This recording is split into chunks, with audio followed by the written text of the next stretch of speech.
my pleasure to appear with him on Broadway and in Dirty Dancing. I'm so pleased to be a small part of his history. Jerome Bernard Orbach was born in the Bronx, New York on October 20th, 1935. Both his mother, Emily Alexei, a Polish-American Catholic, and his father, Leon Orbach, a German Jew of Sephardic heritage, had worked as entertainers. She on Broadway, and he in vaudeville. During young Jerome's childhood, the Orbach family moved several times, finally settling in Waukegan, a town outside Chicago.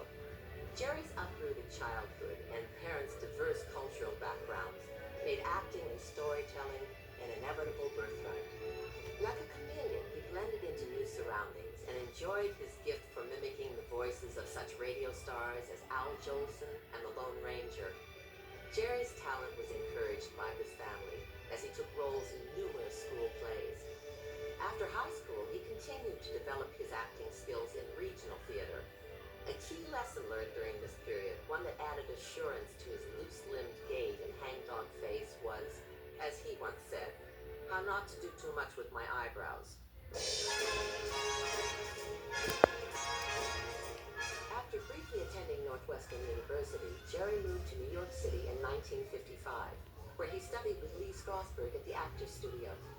Though he was usually cast as double dealers, gangsters, or cops, Jerry shared a dream with many actors of his generation to become an acting rebel icon like James Dean and Marlon Brando.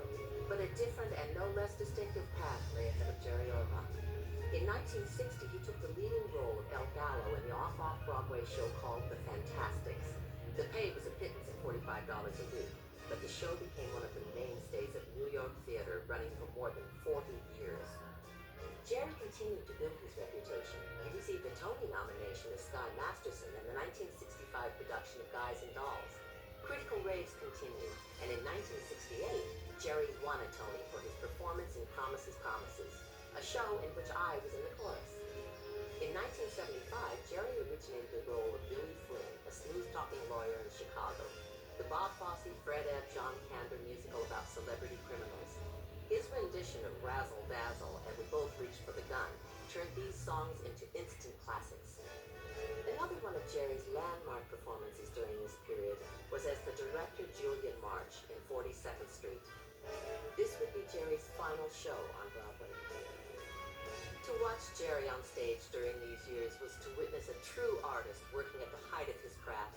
He was smooth as silk, better looking than he'd ever given himself credit for, and an all-around Renaissance man. And Jerry became among the most successful actors the Great White Way has ever known.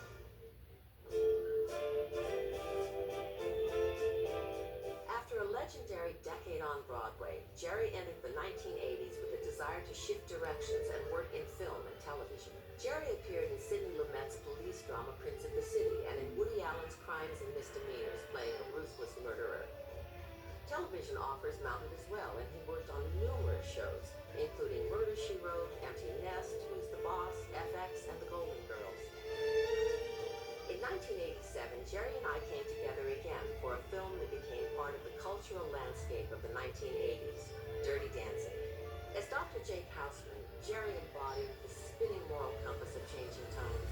His imaginative performance exemplified American fatherhood during a more innocent time. His watchful, knowing eyes were immediate and distinguishing for viewers worldwide. After Dirty Dancing, Jerry continued his success in commercial and critically lauded films. He played Candelabra, Lumiere, in Walt Disney's Beauty and the Beast, and a whole new generation of moviegoers discovered Jerry Orbach. But at this point in his life, what Jerry really wanted was to be on a television series. Jerry committed himself to Law and Order, already in his third season. He was offered the role of New York police detective Lenny Briscoe, and in true Jerry Orbach form, he quickly established Briscoe as one of the most popular characters on television. Briscoe was known for his deadpan wisecracks and rough vulnerability. Jerry took viewers through a character arc lasting 12 years. Law and Order defined Jerry's career.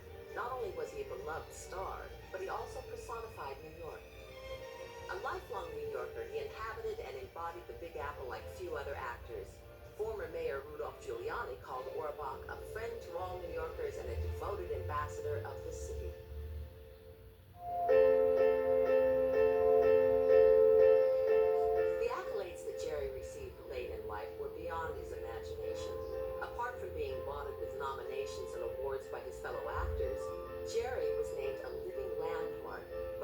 York Landmark Conservancy in 2002. Sadly, Jerry Orbach passed away in New York on December 28, 2004, at age 69. In the understated style that had become his trademark, Jerry's agent revealed that he had been receiving treatment for cancer for 10 years. His 60-year career spanned stage, film, television, music, animation, and even video games. His dry humor and special way of delivering one-liners belied an altruism that made people love him. To put it simply, he didn't act the part, he just was. As a result, he still is, and always will be. To my dear friend Jerry, the lights may dim on Broadway, but you're alive and well in our